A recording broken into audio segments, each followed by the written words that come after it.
तो ये है the names and formula of a compounds. और आगे जाके इसके अंदर बहुत सारे टॉपिक्स हैं जो कि ये काफ़ी लंबा चैप्टर है, इसको कोशिश कर लेते हैं जल्दी जल्दी। सबसे पहले जो हमारा टॉपिक इसके अंदर आ रहा है वो है the names of a compound, यानी एक कंपाउंड को हम नेम किस तरह से देंगे। मिसाल के तौर पे सोडियम क्लोराइड है, या आपके पास कोई हाइड्रोजन क्लोराइड है, या कुछ और है, तो उसको ये नाम जो हम देते हैं उसके लिए रूल्स रेगुलेशन क्या है, ठीक है।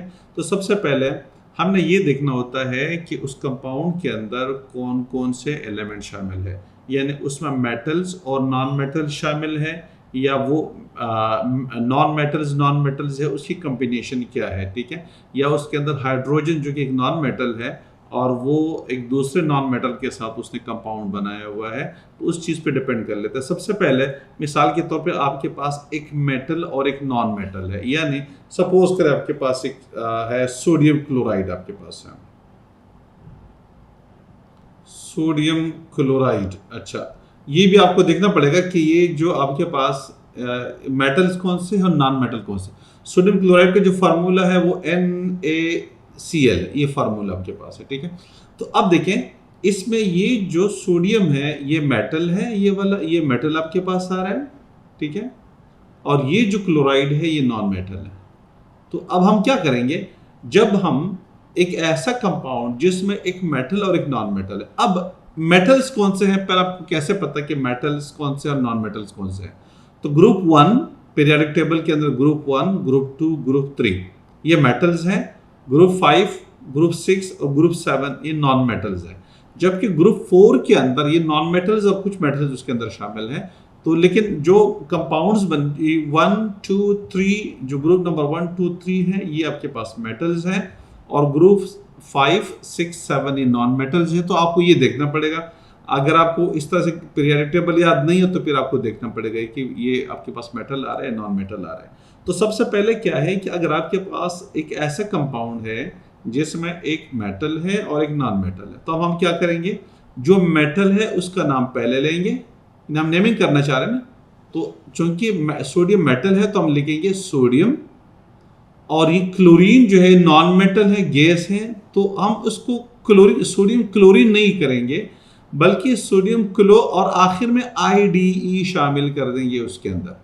तो सोडियम क्लोराइड या हाइड्रोजन क्लोराइड या मैग्नीशियम क्लोराइड, एंड में हम IDE शामिल करेंगे। मिसाल के तौर पे Mg और OH2 ये है मैग्नीशियम ऑक्साइड है, ठीक है। तो ये देखिए इसमें मैग्नीशियम मेटल है जो कि सेकंड ग्रुप का एलिमेंट है, और ये एक और आपके पास आ रहा है OH है, हाइड्रोक्सिल ग्रुप कहते हैं। तो ये अब हम मैग्नीशियम ऑक्साइड, ये ऑक्साइड ग्रुप कहलाता है। तो ऑक्साइड सॉरी ये हाइड्रोक्साइड है, मैग्नीशियम ऑक्साइड आपके पास ये है MgO है, ये वाला, ठीक है। ये मैग्नीशियम हाइड्रोक्साइड है, ठीक है, ये अलग चीज़ है। अब मैग्नीशियम ऑक्साइड है, तो पहले मैग्नीशियम क्या है, आपके पास एक मेटल है तो हम लिखेंगे मैग्नीशियम, और ऑक्सीजन है तो ऑक्सीजन की जगह ऑक्साइड कर देंगे, एंड में ऑक्सीजन नेम के साथ IDE शामिल कर देंगे, तो ऑक्साइड हो जाएगा, मैग्नीशियम ऑक्साइड। तो आपके पास ये फर्स्ट रूल है कि अगर एक मेटल और नॉन मेटल है तो मेटल का नाम पहले लेंगे और जो नॉन मेटल है उसके एंड में IDE शामिल कर देंगे।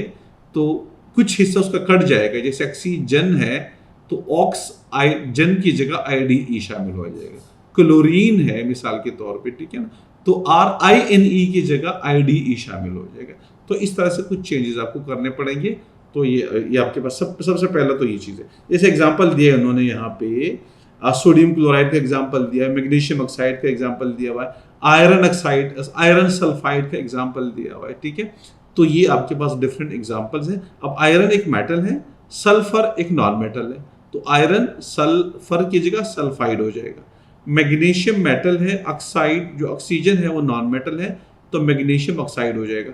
इस तरह से सोडियम क्लो, ठीक है। अब दूसरा हमारे पास है जो नॉन मेटल्स, अगर आपके पास है दोनों नॉन मेटल्स हैं और उसमें अगर एक नॉन मेटल हाइड्रोजन है, तो पहले हम हाइड्रोजन का नाम लेंगे और उसके बाद एग्जैक्टली वही चीज़ हो जाएगी जो कि नॉन मेटल के साथ होता है। जैसे अगर HCl है, सपोज करें HCl है, तो आपके पास हो जाएगा हाइड्रोजन और क्लोराइड हो जाएगा। ठीक है। ये हाइड्रोजन भी एक नॉन मेटल है, नॉन मेटल है लेकिन ये पहले ग्रुप के अंदर शामिल है। हाइड्रोजन की आप आगे जाके फिर एलेबल्स के अंदर डिटेल के साथ पढ़ाएंगे कि इसकी कुछ रिजेम्बलेंस है कुछ ग्रुप्स के साथ, कुछ के साथ उसकी जो है दूसरों के साथ है। तो ये फिर आगे जाके इसकी पोजीशन को फिक्स नहीं होती, ये फिर टेबल के अंदर थोड़ा सा यानी इसको कोई फिक्स पोजीशन नहीं है कि सेकंड ग्रुप के साथ जो कुछ उसकी रिजेम्बलेंस है, कुछ फर्स्ट के साथ है, कुछ 7 के साथ है, कुछ 4th के साथ भी है, तो उसकी डिफरेंट पोजीशंस होती है। बहरहाल ये एक नॉन मेटल है और ये क्लोरीन भी नॉन मेटल है, लेकिन अगर हाइड्रोजन शामिल है तो फिर हाइड्रोजन का नाम लेंगे पहले, हाइड्रो क्लोराइड हो जाएगा। लेकिन अगर हाइड्रोजन की जगह कोई और एलिमेंट है, दूसरा भी नॉन मेटल है, जैसे मिसाल के तौर पे कार्बन डाइऑक्साइड है, CO2 है, तो कार्बन एक नॉन मेटल है, ऑक्सीजन भी एक नॉन मेटल है, दोनों नॉन मेटल है। अब यहाँ पे ऑक्सीजन को हम पहले रख लेंगे या कार्बन को पहले रखेंगे, तो ये डिपेंड कर लेता है कि इन दोनों एलिमेंट्स में किसका ग्रुप, कौन सा एलिमेंट लोअर ग्रुप का है। जैसे ग्रुप 4 का है, ग्रुप 5 का है, ग्रुप 6 का है, लोअर ग्रुप कौन सा है, ठीक है।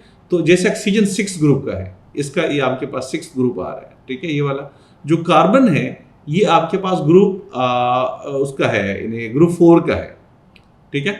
तो ये आपके पास क्या हो जाएगा, CO2 कार्बन पहले आ जाएगा और ऑक्सीजन बाद में आ जाएगा। इस तरह से आपके पास दूसरा अगर दिया है उन्होंने कोई और एग्जांपल अगर उसने दिया हुआ है, कार्बन डाइऑक्साइड तो कार्बन इज इन ग्रुप 4 है और ऑक्सीजन ग्रुप 6 है, तो चलिए एक एग्जांपल दिया उन्होंने, ठीक है। तो ये तो इस तरह से आप नेमिंग किस तरह से करेंगे, इन्हें आप उसका नाम किस तरह से बोलेंगे, तो वो ये रूल्स उन्होंने बता दिए, ठीक है। 3 तरह के रूल्स आपके पास आ जाएंगे।